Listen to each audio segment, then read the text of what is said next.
Merħba, nilqakom għal-programm Real Virtue fejn ħankunu qegħdin naqbdu personaġġi tal-Bibja, il-virtujiet li naraw f'dawn il-personaġġi u kif illum il-ġurnata nistgħu naraw dawn il-virtujiet fil-films, fil-karattri tal-films tal-lum il-ġurnata.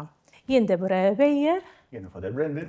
U llum ħanitkellmu fuq il-profetessa Debora. Kif forsi f'ħafna nies jafu, oħrajn forsi le, il-personaġġ Debora narawh fil-imħalfin, fil-Testament l-Antik.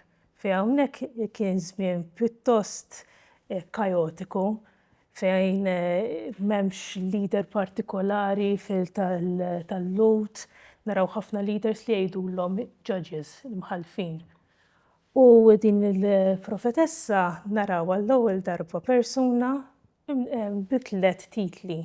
Profetessa, imħalfa u military leader. Ġifieri qed narawha minn 3 aspetti differenti. U naħseb nistgħu nibdew mill-Bibja biex naraw eżatt dawn it-3 titli minn fejn joħorġu. Ninsabu fir-raba' kapitlu tal-Ktieb tal-Imħalfin u jgħidilna hekk. Dik il-ħabta kien hemm Debora, mara profeta u mart Lapidot. Kienet imħallef f'Iżrael. Kienet toqgħod taħt it-tamra ta' Debora bejn Rama u Betel fuq il-muntanji ta' Efraim u li Iżrael kienu jitilgħu biex tagħmlilhom il-ħaq bejniethom. U bagħtet issejjaħ lil Barak bin Abinoam minn Kedes ta' Naftali u qaltlu il-mulej Alla ta' Iżrael ta' din l-ordni. Mur u hu 10,000 raġel minn ulied Naftali u minn ulied Zebulun u erħila bihom lejn il-montanja ta' Tabor. U jiena nġiblek ħdejn il-wied ta' Kison lil Sisera, il-kmandant tal-eżerċitu ta' Ġabin bil-karrijiet u l-kotra tiegħu u nerħieħ f'idejk. U Barak weġiba jekk inti tiġi miegħi jien immur, jekk ma tiġix miegħi ma mmurx. U Debora wieġbet jien niġi miegħek imma ma jkollokx glorja fit-triq li se taqbad għaliex bit ta' mara se jbih il-mulej lil Sisera. U qamet Debora u marret ma' Barak f'Kedes. Hawnhekk diġà din naraw qisna it-3 aspetti ta' Debora. U tajjeb forsi nsemmu għalfejn proprju għażilna lilha. Dal-episodju wara li qed nitkellmu fuq Debora qed nitkellmu fuq ukoll fuq il-virtu tal-prudenza. U l-prudenza ħafna drabi s-simboli tagħha jkunu mera u serb. Mera li għandek inti qed tirrifletti lilek innifsi fuqek innifsek, allura għandek tirtu self-knowledge, self-reflection, u għandek is-serb ukoll li għandek caution. Dik iċ-ċertu ta' toqgħod attent taqra s-sinjali ta' żmien u mbagħad timxi. Ma nafx tixtieq iżżid xi ħaġa oħra fuq prudenza. Il-prudenza hija meqjusa kważi qisu l-ewwel fost il-virtujiet biex ngħidu hekk għax hija neċessarja għalihom kollha.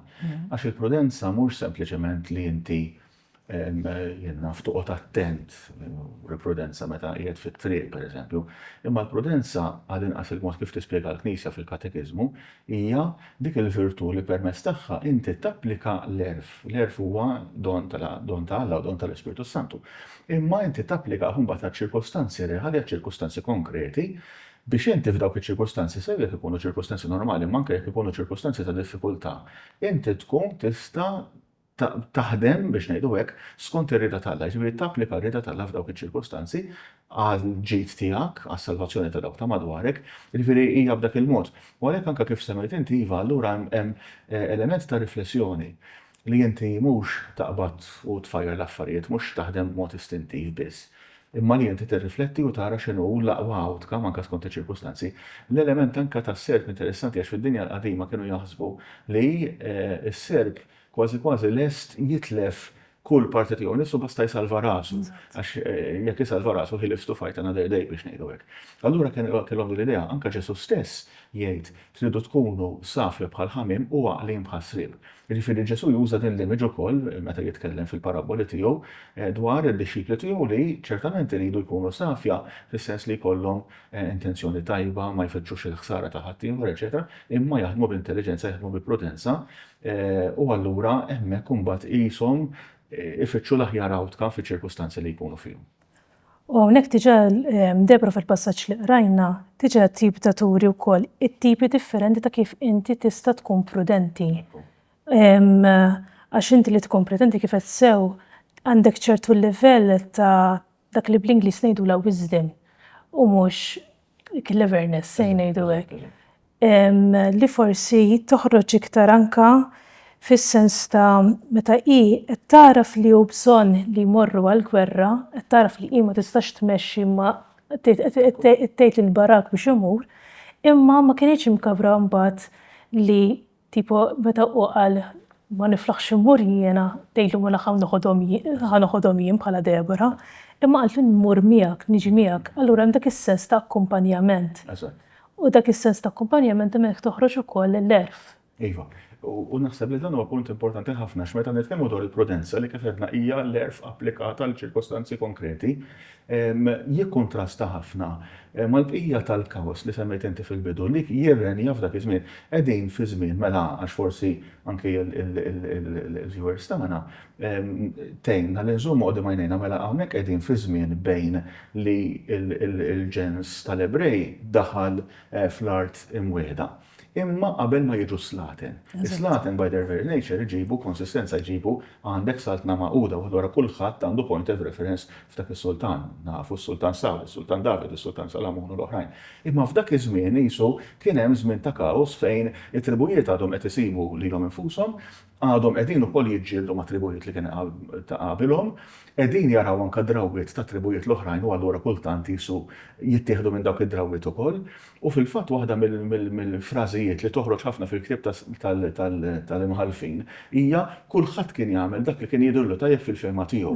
Jiġifieri kulħadd qed jirreferi biss għalih innifsu. Debora u l-imħalfin l-oħrajn f'dan iż-żmien ta' kaos imma qishom qegħdin ferjas partikolari, jiġifieri ma hemm saltna maquda, imma qishom slaten żgħar m'għandhomx it-titlu ta' sultan, għandhom it-titlu ta' mħallef jew imħalfa.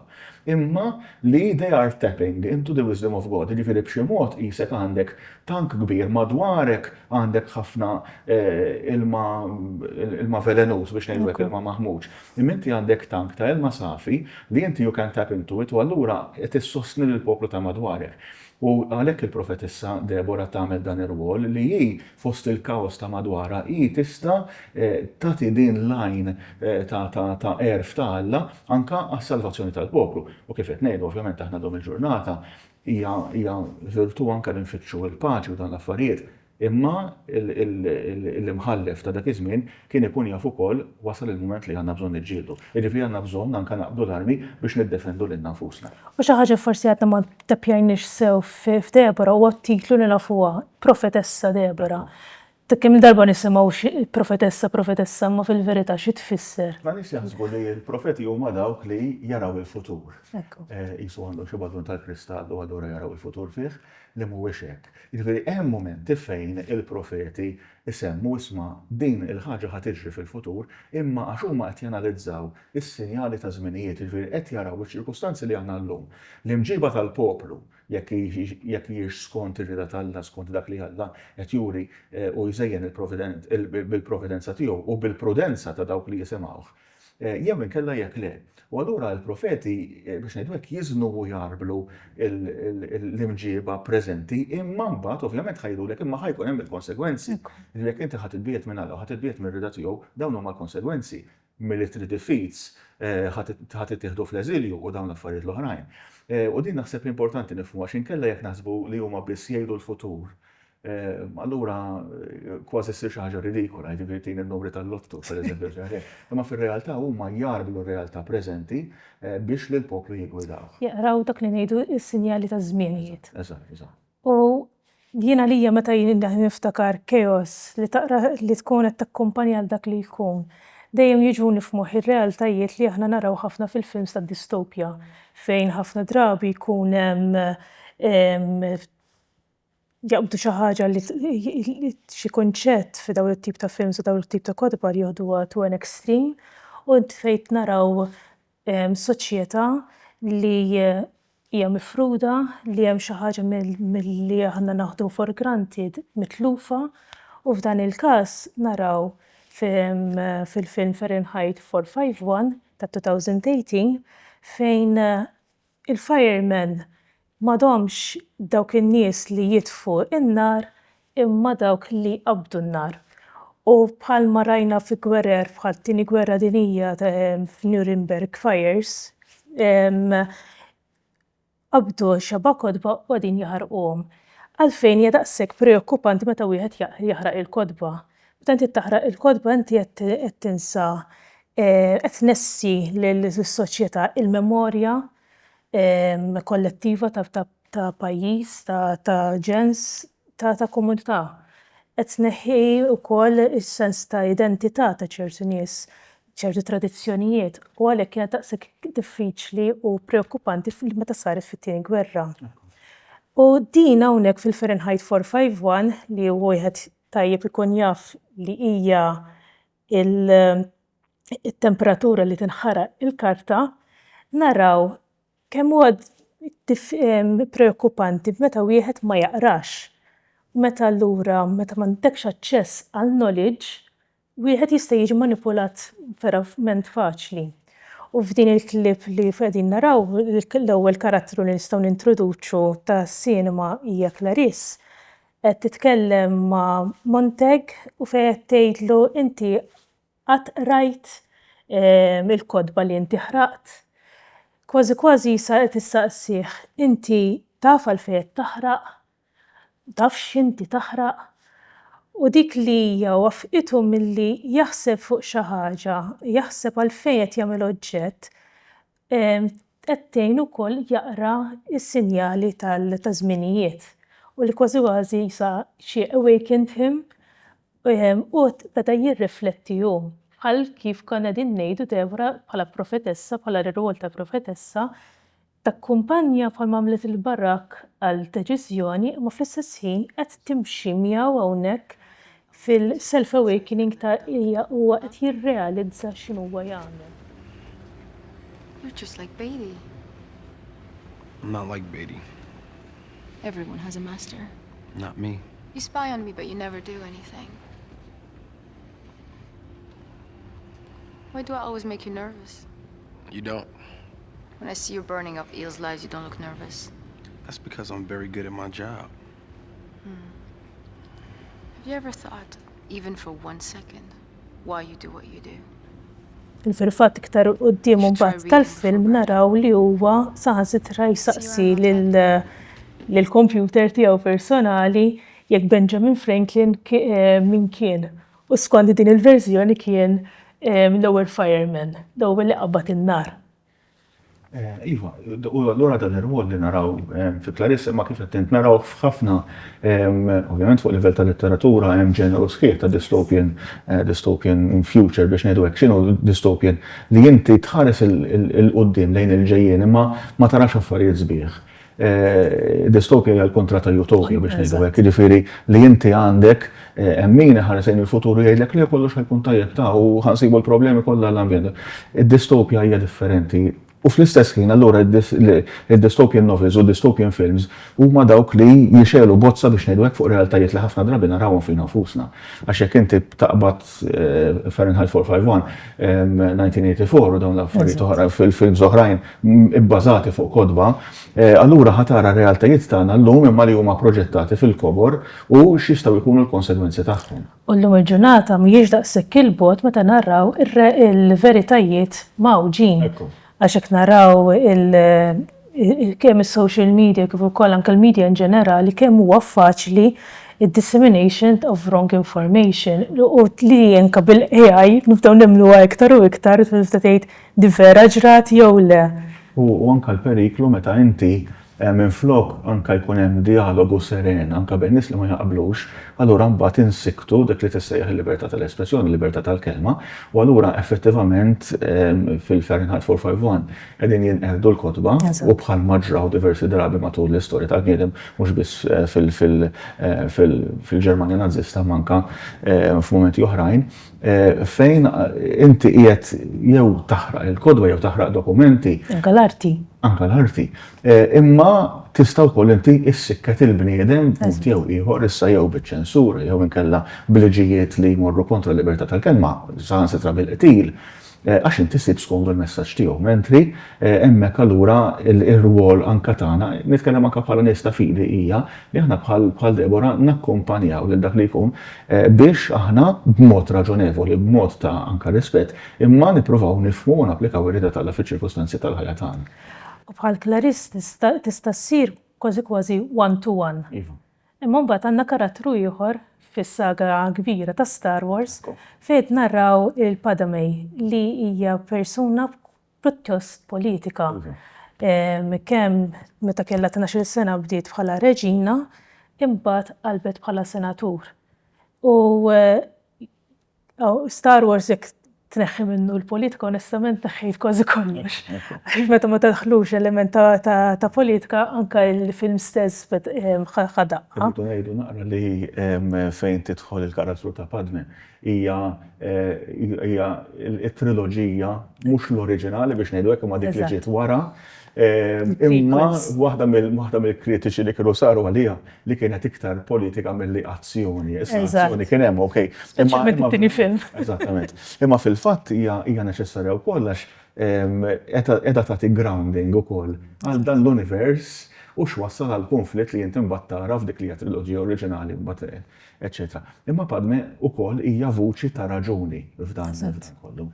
U naraw ukoll il-bilanċ siwi sew tagħha fejn kemm istanti fejn hi qiegħda tħeġġeġ għal paċi u toqqafhom milli jiġġieldu, u mbagħad kien hemm istanti fejn għarfet li huwa bżonn li tiġġieled u ħeġġithom anke hi stess spiċċat niżlet għall-gwerra.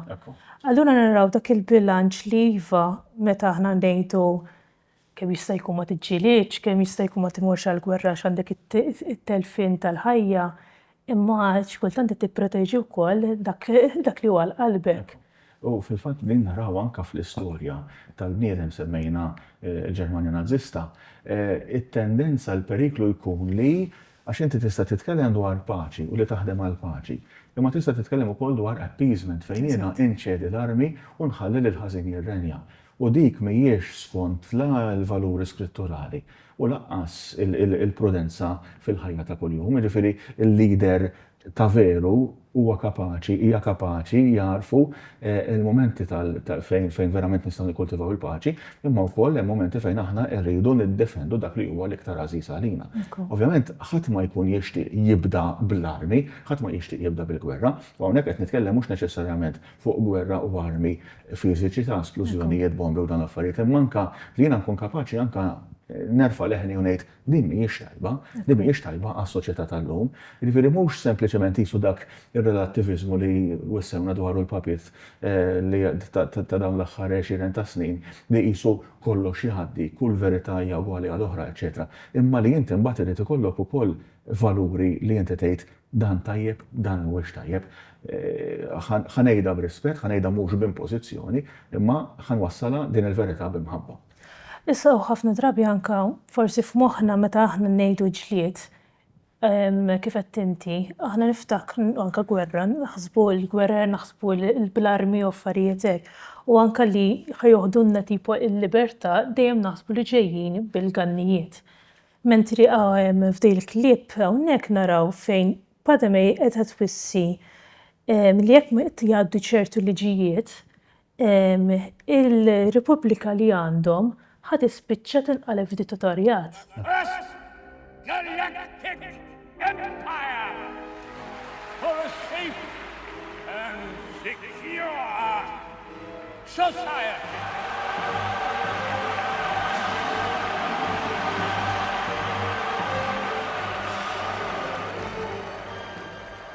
So this is how liberty dies. With thunderous applause.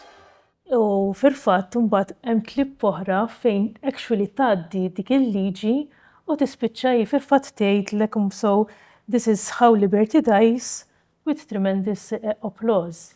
U fil-fatt hemmhekk dik il-frażi hija biex ngħidu hekk mislufa minn frażijiet li saru verament fl-istorja fejn bniedem luċidu, bniedem ta' prudenza, anke politiċi ta' prudenza, jiġifieri attivisti, imma josservaw it-tnaqqir tal-libertajiet, it-tnaqqir tad-demokrazija, it-tnaqqir anke tal-verità fil-ħajja pubblika biex ngħidu. U hekk wieħed jara l-istorja in ġenerali, anke ta' dittatorjati li ġraw matul iż-żminijiet madwar id-dinja kollha, qatt ma bdew bil-forza imma dejjem bdew bil-mod il-mod jitnaqqru id-drittijiet u n-nies li qogħdu kwieti u tipo iħallu affarijiet għaddejjin. li dik li wieħed jibqa' passiv kważi hija verament preokkupanti. Imma mbagħad naraw ukoll Deborah li hija military leader. U fil-aħħar film li għandna Black Panther Wakanda Forever naraw lil Shuri li ħadet post huwa wara li miet u qed tiġi face to face ma' dak li kien li ma' min qatlu. We cannot let it consume our people.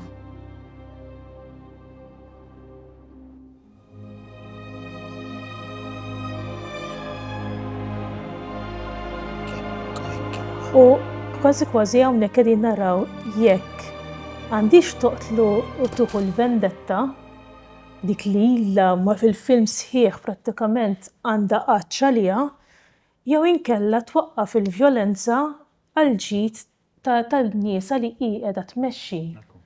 U propju f'dak il-mument kruċjali tgħidlu daqshekk għall-vjolenza ejja nwaffqu dan id-dem tixrid tad-dem ta' ġensi u ġensek prattikament. Fil-fatt, Shuri meta kienet deret anka fl-ewwel Black Panther kienet tirrappreżenta r-raġuni, kienet tirrappreżenta x-xjenza. Għax hi xjenza ta' brillanti għavolja l-età żagħżugħa tagħha, imma mbagħad tidħol f'dan ir-rwol ukoll meta għandha bżonn tiddefendi lill-poplu tagħha, meta jinsabu taħt attakk, imma mbagħad istess tasal għall-mument il-prudenza biex ngħidu hekk applikata fejn hi wkoll tinduna li jekk ħatibqa' timxi biex ngħidu hekk bil-loġika li nsibuha fl-iskrittura tal-għajna l-għajn u sinna b'sinna.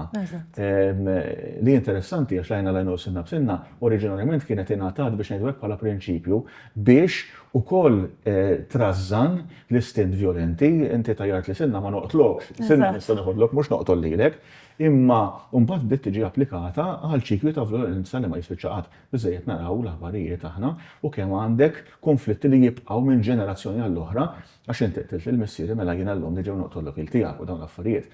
Shuri kapaċi tieqaf u dak naraw anke din il-prudenza anke f'dak li għallem Ġesu meta jgħid jagħtik daqqa ta' ħarta fuq ħaddejk il-wieħed tieħ ħaddejk liħor, jiġifieri xi ħadd irid jgħid f'hawnhekk waslet il-vjolenza, lest nilqa' din il-vjolenza, jien lest nilqa' dan l-att jien biex ngħidu hekk, imma biex ma nkomplux noħolqu ċiklu ma jispiċċa qatt ta' vjolenza. U dik hija prudenza fl-iktar forma perfetta tagħha.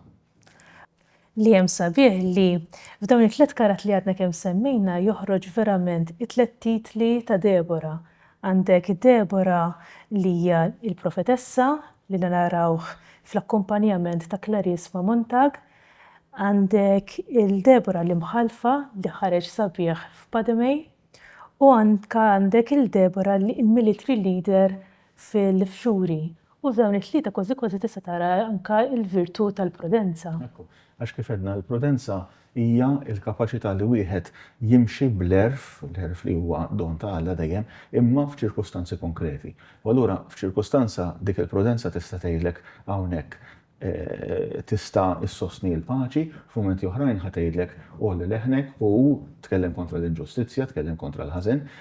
U allura hija dejjem toħroġ dawn il-karattri li ħanejda jiena biex ma tkunx xetta inti. Imma ħafna drabi narawha f'karattri femminili. Karattri femminili li għandhom rwol ta' mentorship kemm fil-fiction bħala letteratura imma anke fil-films. Ħafna drabi huma dawk li għandlu awakening spiritwali, awakening emozjonali f'karattri oħrajn. U naħseb li din il-prudenza allura fil-fatt ħafna drabi meta tiġi raffigurata f'karattri anke fl-arti, eċetera, ħafna drabi tiġi rappreżentata bħala mara. U allura naħseb li dik hija wkoll xi ħaġa li tgħinna fir-riflessjoni tagħna anke fid-dawl tal-karattri li semmejna u fuq kollox dan il-karattru sabiħ ta' Deborah.